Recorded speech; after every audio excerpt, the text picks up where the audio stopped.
नमस्कार। खबर उत्तर प्रदेश में आप सभी का स्वागत है। मैं हूं आपके साथ गरिमा बाजपेयी। खबरों में आगे बढ़ेंगे उससे पहले एक नजर आज के हेडलाइंस पर डालते हैं।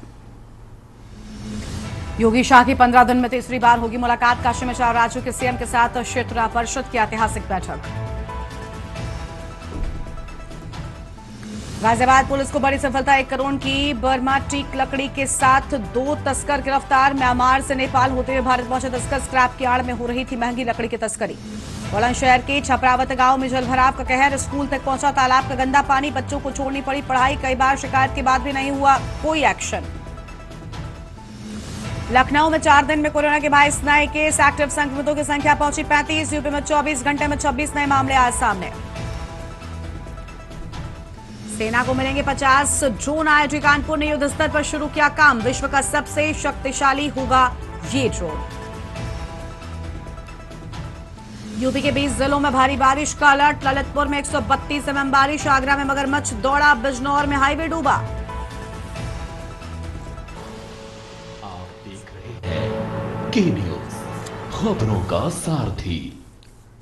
रुक कर लेते हैं खबरों की ओर। उत्तर प्रदेश के जनपद बुलंदशहर में गुलावटी ब्लॉक क्षेत्र के ग्राम छपरावत में लोग गंभीर जलभराव और बदबू की समस्या से त्रस्त हैं। गांव के तालाब का गंदा पानी न केवल रास्तों में भर गया है बल्कि स्कूल तक इसकी चपेट में आ चुका है। अब इस संकट ने एक विकराल रूप ले लिया है। ये तस्वीरें हैं बुलंदशहर के छपरावत गांव की, जहां तालाब का गंदा पानी न केवल गलियों में फैला बल्कि गांव की प्राइमरी पाठशाला के प्रांगण तक भी पहुंच चुका है। गाटा संख्या 112 सा, रकबा 0.3540 हेक्टेयर में स्थित तालाब का काफी हिस्सा अतिक्रमण की भेंट चढ़ चुका है और जो बचा है उसमें भरा गंदा पानी ग्रामीणों की जिंदगी को भी नरक बना रहा है।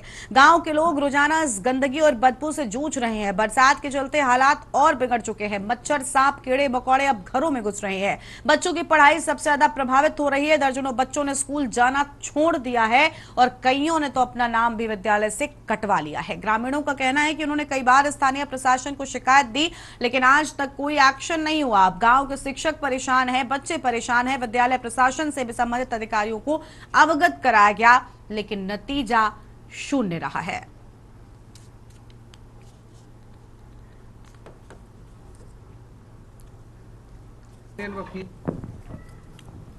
तालाब की समस्या है हमारी। कम से कम आधा गांव इस तालाब की पानी की वजह से जो है प्रभावित है। यहाँ निकलने में बढ़ने में आपके सामने समस्या दिखाई दे रही है। पानी कितना भरा हुआ है। कम से कम 2 महीने रेगुलर हो चुके हैं। और यह गंदगी ज्यादा है। बच्चे घर में पड़े रहते हैं, परेशान करते हैं, नहीं कहीं आते नहीं जाते और बहुत परेशान। गंदगी ज्यादा, हम भी बहुत परेशान है। बाहर आने जाने से ड्यूटी वूटी वाले सब घर में बैठे हैं। वहाँ सब ला में कम खाने को, जब बच्चे कम ना स्कूल ना जाएंगे, आदमी कमा।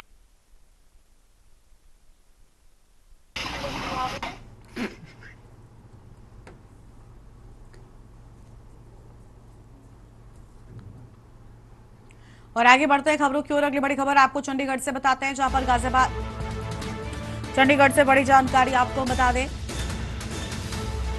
डॉक्टर श्यामा प्रसाद मुखर्जी को श्रद्धांजलि की बात सामने आई है। बड़ी जानकारी चंडीगढ़ से आपको हम बता रहे हैं। डॉक्टर श्यामा प्रसाद मुखर्जी के बलिदान दिवस पर उन्हें नमन किया गया है। सीएम नायब सिंह सैनी ने पौधारोपण कर उन्हें नमन किया, उन्हें याद किया। ये बड़ी जानकारी चंडीगढ़ से आपको हम बता रहे हैं। सीएम नायब सिंह सैनी ने उन्हें श्रद्धांजलि दी है। ये बड़ी जानकारी आपको हम बता दें। डॉक्टर श्यामा प्रसाद मुखर्जी को श्रद्धांजलि अर्पित की गई। अहम जानकारी आपको हम बता दें। डॉक्टर श्यामा प्रसाद मुखर्जी को नमन किया गया। सीएम सैनी ने पौधारोपण कर उन्हें याद किया है।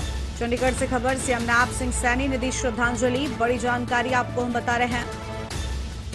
डॉक्टर श्यामा प्रसाद मुखर्जी को श्रद्धांजलि दिए जाने की बात सामने आई है। डॉक्टर श्यामा प्रसाद मुखर्जी के बलिदान दिवस पर उन्हें नमन किया गया।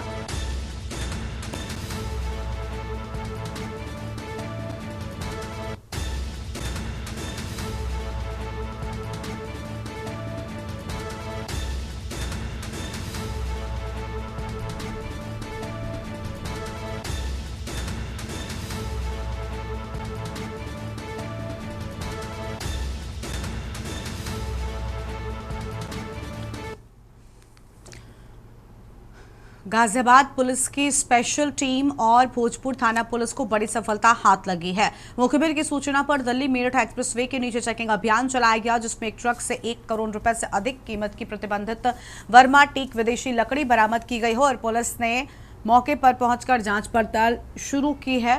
आपको बता दें कि विदेशी लकड़ी को स्क्रैप के नीचे छिपा कर ले जाया जा रहा था और इसे हरियाणा में खपाने की योजना थी। गाजियाबाद पुलिस की स्पेशल टीम ने इस कार्रवाई को अंजाम देते हुए एक बड़ा तस्करी नेटवर्क उजागर किया है।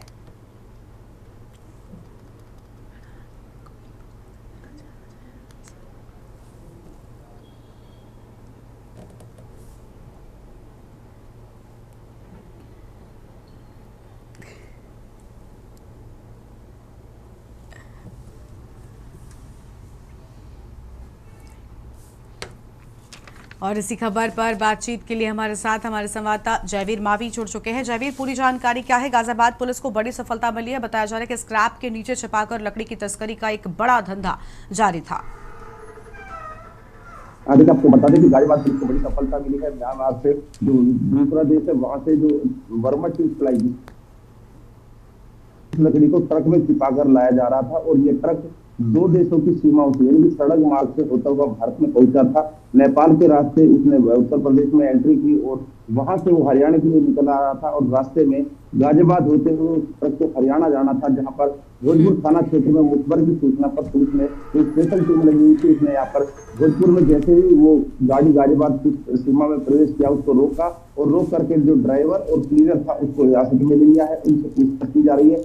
वहीं जो हरियाणा इस लकड़ी को पहुंचाना था और जो हरियाणा का जो पैडलर है यानी कि जिससे जो तस्कर की बात करें, हरियाणा का मुख्य व्यक्ति है जिसके पास तक ये लकड़ी पहुंचनी थी, अब उसकी तलाश में गाजियाबाद पुलिस जुटी है कि आखिर वो लोग कौन थे और कब से गोरख धंधा कर रहे थे। पूरे धंधे पर की जो जांच पड़ताल में गाजियाबाद पुलिस लगी हुई है। बता दें कि इस ट्रक को लाने तो जिस तरह से लाया जा रहा था, लकड़ी को नीचे छिपाकर इसके ऊपर कबाड़ रखा हुआ था और जो कागज थे वो स्क्रैप के इस ट्रक क्लीनर के पास वो पेपर सभी पेपर स्क्रैप के यानी कि कबाड़ का काम दिखा करके इस ट्रक में छिपा करके ये नकली जो वर्मा टीक फ्लाई जिसको बोलते हैं करोड़ों रुपए की कीमत की ये पकड़ी गई है। अब देखना होगा कि गाजियाबाद पुलिस नेक्सस यानी कि जो इसका पूरा सिस्टम है, पूरे जो लोग हैं गिरोह को कब तक पकड़ पाएगी और किस तरह यानी कि कब से मामला चल रहा था और कहाँ इसकी सप्लाई हो रही थी, सभी चीजों पर अब गहनता से जांच पड़ताल में गाजियाबाद पुलिस लगी। लेकिन कहा जा सकता है कि बड़ी सफलता गाजियाबाद पुलिस के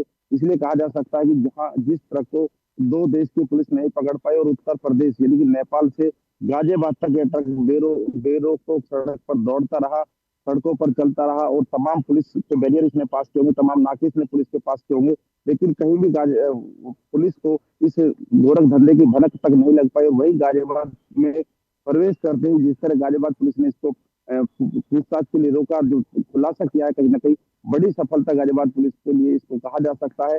गाजियाबाद पुलिस की एक सफलता, क्योंकि जो स्पेशल टीम की बात करें तो स्पेशल टीम अनिल राजपूत के नेतृत्व में काम कर रही थी, जो इंस्पेक्टर है, और वहां पर लगातार उन्होंने अपना मुखबर तंत्र लगाया हुआ था कि आखिर जो धंधा है इस गोरख धंधे की सूचना पुलिस को कहीं भनक लगी थी मुखबर के माध्यम से, और उसी के बाद गाजियाबाद पुलिस इस नेटवर्क को पकड़ने के लिए लगातार प्रयास कर रही थी, लगातार कोशिश कर रही थी कि आखिर कब ये तस्कर यहाँ से निकलेंगे और कब इनको पकड़ा जाएगा। तो कहीं ना कहीं पुलिस का मुखबर तंत्र और पुलिस की जो कार्यशैली कहीं ना कहीं से गोरख धंधे को यानी कि तस्करी का काम था इसको पकड़ने में सफल हो पाई है। और अब अगले जो कार्रवाई है उस पर गाजियाबाद पुलिस लगी हुई है। जो अन्य लोग हैं आखिर जो विदेश की बात करें, कौन सा नेटवर्क यहाँ पर जुड़ा हुआ, तो बिल्कुल एक बड़े नेटवर्क का भंडाफोड़ किया है पुलिस ने, बड़ी सफलता के तौर पर इसे देखा जा रहा है। शुक्रिया आपका जयवीर हमारे साथ जोड़ने के लिए, अहम जानकारी के लिए। बड़ी खबर आपको बता रहे हैं जहां पर स्क्रैप की आड़ में लगातार महंगी लकड़ी की तस्करी जारी थी, लेकिन गाजियाबाद पुलिस को बड़ी सफलता मिली है। ये बड़ी जानकारी आपको बता रहे हैं। स्क्रैप के नीचे दबाकर लकड़ी की तस्करी की जा रही थी।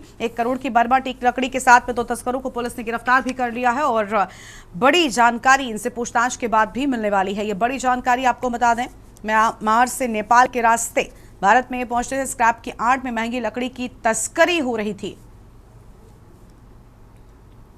गाजियाबाद पुलिस को मिली बड़ी सफलता, बड़ी जानकारी आपको हम बता रहे हैं। 1 करोड़ की बर्मा टीक लकड़ी की बरामदगी की बात सामने आई है। म्यांमार से नेपाल होते हुए भारत पहुंचे तस्कर। गाजियाबाद पुलिस को मिली बड़ी सफलता।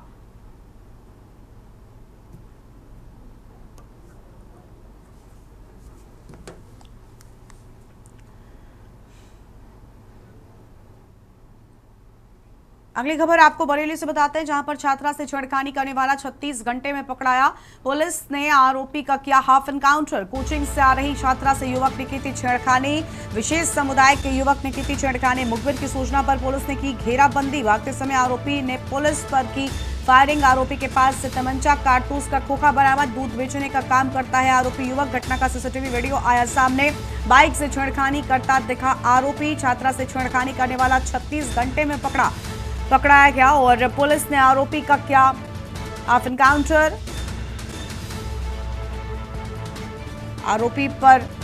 आरोपी ने भागते समय पुलिस पर की थी फायरिंग। ये बड़ी जानकारी आपको बता रहे हैं। आरोपी के पास से तमंचा और कारतूस का खोखा भी बरामद किए जाने की बात सामने आई है। ये बड़ी जानकारी आपको बता रहे हैं। दूध बेचने का काम करता है आरोपी युवक।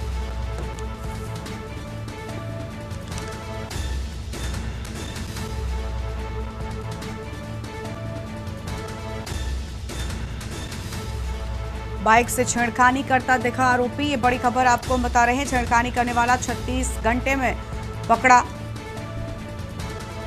पुलिस ने आरोपी का किया हाफ एनकाउंटर।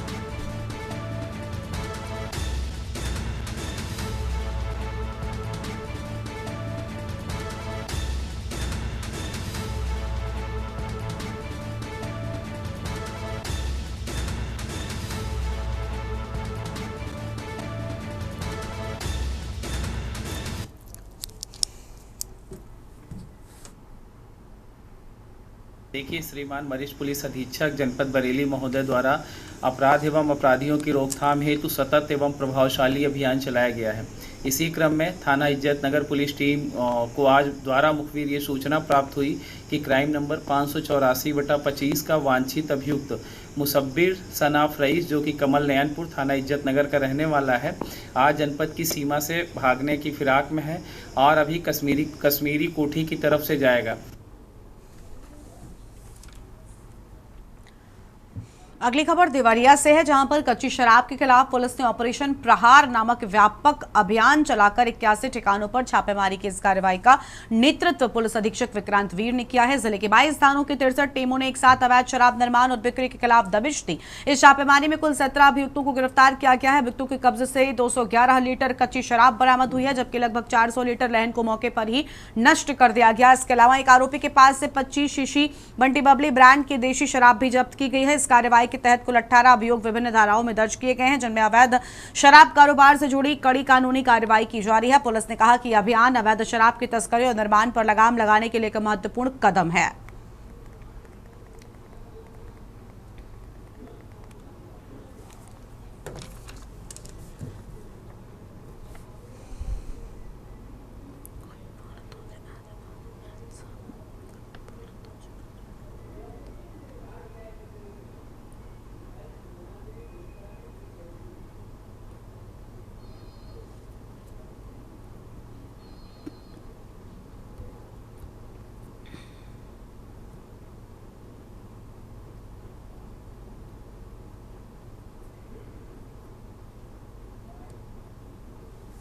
जनपद देवरिया पुलिस द्वारा समय 3 बजे से 5 बजे तक ऑपरेशन प्रहार के तहत अभियान चलाकर कच्ची शराब के निष्कर्षण, विक्रय एवं परिवहन पर अंकुश लगाने हेतु व्यापक स्तर पर चेकिंग की गई। इसमें समस्त थानों द्वारा कुल 63 टीम बनाकर 81 स्थानों पर चेकिंग करते हुए 211 लीटर अवैध कच्ची शराब बरामद की गई एवं 400 लीटर लहन नष्ट किया गया।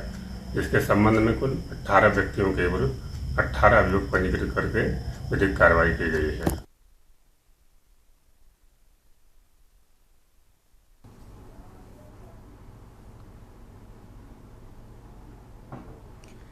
और इसी खबर पर बातचीत के लिए हमारे साथ में हमारे संवाददाता रामाश्रय जुड़ चुके हैं। रामाश्रय, 17 आरोपियों को गिरफ्तार किया गया है, 400 लीटर लहन भी नष्ट किया गया है। बड़ी कार्रवाई कह सकते हैं पुलिस की ओर से और बड़ा अभियान लगातार जारी है। रामाश्रय, आवाज मिल रही है आपको? बोलिए। जी मिल रही है। जी मैम, आपको तभी देवरिया जिले का है, पूरे जिले में एक ही साथ सघन चेकिंग अभियान चलाया गया था अवैध शराब के निष्कर्षण से और विक्रय के इसमें जो है समस्त थानों से जो है 17 आरोपियों को गिरफ्तार किया गया है। से लगभग 400 लीटर वाहन को मौके पर ही पुलिस द्वारा नष्ट कर दिया गया है। उनके साथ 211 लीटर कच्ची शराब भी बरामद की गई है, जबकि वहीं एक आरोपी के साथ जो है 25 सीसी बंटी बोतल जो ब्रांड देसी ब्रांड का है, उसको भी पुलिस ने जब्त किया है। इसके साथ ही जो है 18 अभियोग पंजीकृत करते हुए 18 अभियुक्तों को जो है दूसरे धाराओं में अभियोग पंजीकृत करके जो है गिरफ्तार किया है। बहुत शुक्रिया आपका हमारे साथ जुड़ने के लिए। अहम जानकारी के लिए बड़ी खबर आपको बता दें, जहां पर कच्ची शराब के खिलाफ बड़ा अभियान चलाए जाने की बात सामने आई है। पुलिस ने कच्ची शराब के खिलाफ चलाया बड़ा अभियान। 81 जगहों पर पुलिस ने छापेमारी की है और कई जगहों पर लहन भी नष्ट किया गया है। और अगली खबर आपको हम गाजियाबाद से बताते हैं। बड़ी जानकारी गाजियाबाद से, महिला की बेटी से दुष्कर्म का मामला सामने आया है। यह आम खबर आपको हम बता दें। और महिलाओं ने दुष्कर्म को लेकर आक्रोश जताया। बड़ी खबर आपको हम बता रहे हैं। पुलिस कमिश्नर कार्यालय के बाहर लगाया जाम। बड़ी जानकारी आपको बता दें, महिला ने सुनवाई ना होने का आरोप लगाया।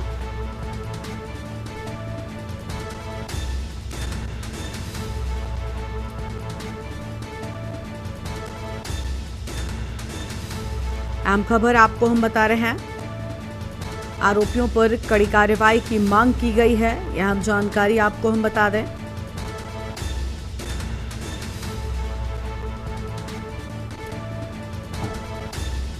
गाजियाबाद से खबर, महिला की बेटी से दुष्कर्म का मामला सामने आया है।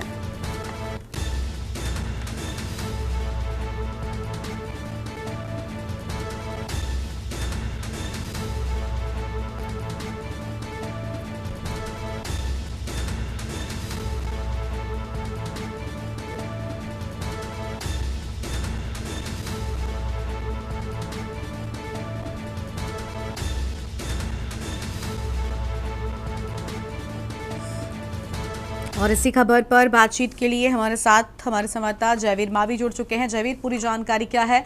महिला की बेटी से दुष्कर्म का एक मामला सामने आया है और महिलाओं ने पूरे मामले में आक्रोश जताया। उनकी ओर से इस पूरे मामले में आवाज उठाई गई है। पूरी जानकारी क्या है? आपको बता दें कि गाजियाबाद के कविनगर थाना क्षेत्र में 2022 का एक मामला था, जहां पर एक महिला के साथ बलात्कार का जो मामला था, जिस छेड़छाड़ का मामला था, इस मामले को लेकर इसमें कुछ पुलिस कर्मियों के भी आरोपी होने की बात सामने आई है, जहां पर जिस कारण से इस मामले में अभी तक पुलिस ने कोई कार्रवाई नहीं की थी। लगातार जो पीड़ित पक्ष है वो पुलिस अधिकारियों के यहाँ पर संपर्क कर रहे थे और अपने इस मामले की जांच के लिए जो कार्रवाई है उसके लिए बात कर रहे थे, लेकिन जो पुलिस कर्मी है इस मामले में तमाम कार्रवाई जो उचित कार्रवाई थी जिसकी परिवजन अपेक्षा कर रहे थे, कार्रवाई नहीं होने के कारण आज गुस्से में सैकड़ों की तादाद में जो महिलाएं हैं वो पुलिस मुख्यालय पर पहुंचे, जहां पर धरना प्रदर्शन किया और नारेबाजी की और अपनी जो उस अपराध की जो घटना थी उसको सीधी पुलिस कमिश्नर को बताया, वहीं कार्रवाई की मांग की है, जिसको लेकर अब पुलिस ने कुछ लोगों को हिरासत में भी लिया है। देखना होगा कि पुलिस क्या कार्रवाई इस मामले में करेगी, क्योंकि जिस तरह से तस्वीरों में भी आप देख पाएंगे कि जो महिलाएं और पुरुष वहां पर पहुंचे थे, पुलिसकर्मी कुछ महिला और पुरुषों को गाड़ी में बिठाकर अपने साथ कविनगर थाना लेकर गए हैं। वहीं अब पूरा मामला पूरी तरह से तूल पकड़ता हुआ नजर आ रहा है, क्योंकि जिस तरह से लगातार 2022 से लेकर अब 2025 तक परिजन इस मामले को लेकर उठा रहे थे और कार्रवाई करने की मांग कर रही थी, लेकिन कोई कार्रवाई नहीं होने से नाराज परिजनों ने हंगामा किया है। और अब पुलिस मुख्यालय पर पहुंचने के बाद जिस तरह से भारी भीड़ सड़क जाम की है और लोगों ने अपनी बात को यहाँ पर विरोध प्रदर्शन किया है। बड़ी संख्या में पुलिसकर्मी तत्काल यहाँ पर जो थाना प्रभारी हैं भाई अपनी टीम के साथ यहाँ पहुंचे और हालांकि अब सड़क खुलवा दी गई है, जो प्रदर्शन धरना है वो समाप्त हो चुका है, लेकिन जो पीड़ित परिवार है वो अभी भी इस मामले में कार्रवाई की मांग कर रहा है। अब देखना होगा कि पुलिस इस मामले में किस तरह की कार्रवाई करती है और अगली जो कार्रवाई है उसका इंतजार अब किया जा सकता है। ठीक है, बहुत शुक्रिया जयवीर आपका हमारे साथ जुड़ने के लिए। हम खबर के लिए, महिला ने सुनवाई न होने का आरोप लगाया है और महिलाओं की ओर से आक्रोश जताया गया। बड़ी खबर आपको बता रहे हैं, जहां पर महिला की बेटी से दुष्कर्म का पूरा मामला गाजियाबाद से बड़ी खबर आपको हम बता दें। उत्तर प्रदेश की सियासत में एक बार फिर से हलचल तेज हो गई है। समाजवादी पार्टी ने अनुशासनहीनता और पार्टी विरोधी गतिविधियों के चलते अपने 3 विधायकों को बाहर का रास्ता दिखा दिया है। इन विधायकों पर आरोप है कि उन्होंने राज्यसभा चुनाव के दौरान पार्टी लाइन से हटकर भारतीय जनता पार्टी को वोट दिया, जिसके कारण पार्टी की छवि और एकता को नुकसान हुआ था। विधायकों के निष्कासन के बाद विधानसभा के उप मुख्य सचेतक आर.के. वर्मा ने इसे एक स्वागत योग्य फैसला बताया है। आर.के. वर्मा ने आगे कहा कि ये विधायक पार्टी के सिंबल पर जीतकर लोकतंत्र की भावना और पीडीए गठबंधन के सिद्धांतों के खिलाफ काम कर रहे थे। आगे कहा कि पार्टी ने ऐसे लोगों को बाहर का रास्ता दिखाकर यह संदेश साफ कर दिया है कि अनुशासन और विचारधारा से समझौता किसी भी कीमत पर स्वीकार नहीं है। इस निष्कासन को लेकर राजनीतिक गलियारों में चर्चाएं तेज हैं और इसे आगामी चुनावों से पहले सपा का संगठनात्मक संदेश भी माना जा रहा है कि पार्टी में बगावत और अंदरूनी साजिशों के लिए कोई भी जगह नहीं है। देखिए, आप सभी को ध्यान होगा कि जब उत्तर प्रदेश में राज्यसभा का चुनाव था और उस समय समाजवादी पार्टी ने राज्यसभा के चुनाव के लिए व्हिप जारी करने का काम किया था और प्रत्येक विधायक को एक विशेष प्रत्याशी को वोट देने के निर्देश जारी किए थे। उन परिस्थितियों में इन विधायकों ने, जो समाजवादी पार्टी के सिंबल पर जीत करके आए थे, और मनोज पांडे जी तो उस समय समाजवादी पार्टी के चीफ व्हिप थे, मुख्य सचेतक थे, उन्होंने व्हिप का उल्लंघन करने का काम किया था। इन सभी विधायकों ने पार्टी के व्हिप का उल्लंघन करके भारतीय जनता पार्टी को वोट देने का काम किया था। कौशाम्बी जिले के सरायकेला थाना क्षेत्र में मंगलवार की शाम उस वक्त हड़कंप मच गया जब बाइक सवार 2 बदमाशों ने एक दिव्यांग व्यक्ति पर ताबड़तोड़ फायरिंग कर दी। घटना बेनीराम कटरा की है, जहां गोमती में पान गुटखा बेचने वाले दिव्यांग भारत लाल साहू पर जानलेवा हमला किया गया। भारत लाल ने कहा कि आरोपित युवक पहले उनसे एक गुटखा लेकर पैसे देने से मना कर चुके थे। जब उन्होंने पैसे मांगे तो मारपीट की गई। अगले दिन बदमाशों ने फायरिंग कर दी। गलीमत रही कि गोली उन्हें नहीं लगी और दुकान को चेतती हुई बाहर निकल गई। सूचना पर पहुंची पुलिस ने घटनास्थल का मुआयना किया और पीड़ित की तहरीर पर अज्ञात बदमाशों के खिलाफ मुकदमा दर्ज कर लिया है। पुलिस का कहना है कि जल्द ही आरोपियों को गिरफ्तार कर लिया जाएगा। इस वारदात ने पुलिस की गश्त और सुरक्षा व्यवस्था पर भी सवाल खड़े किए हैं।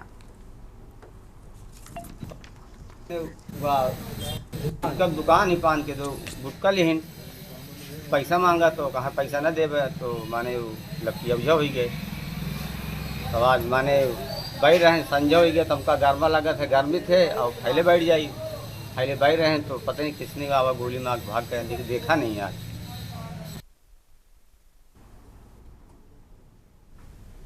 और बड़ी खबर का रुख कर लेते हैं, जहां पर 4 राज्यों में विधानसभा चुनाव के नतीजे घोषित। बड़ी जानकारी आपको हम बता दें, बड़ी खबर आपको हम बता रहे हैं, जहां पर 4 राज्यों में विधानसभा चुनाव के नतीजे आप, बीजेपी और कांग्रेस ने बाजी मारी है। बड़ी जानकारी आपको बता रहे हैं, जहां आप, बीजेपी और कांग्रेस ने बाजी मारी। गुजरात की कड़ी सीट से बीजेपी प्रत्याशी ने जीत दर्ज की है। अहम खबर आपको हम बता रहे हैं, केरल की नीलांबूर सीट कांग्रेस के खाते में गई है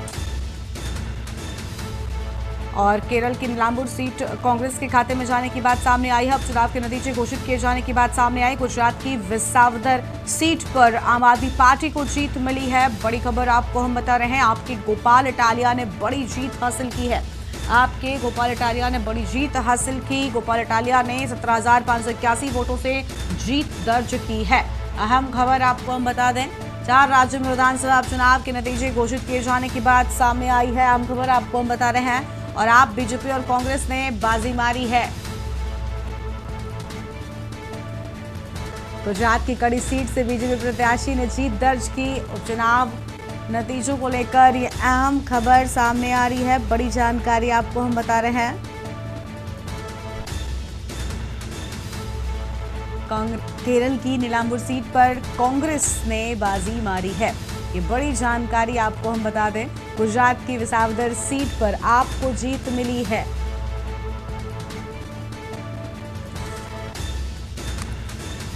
गोपाल इटालिया ने 17,581 वोटों से जीत दर्ज की है। आम खबर आपको हम बता दें, 4 राज्यों में विधानसभा चुनाव के नतीजे घोषित।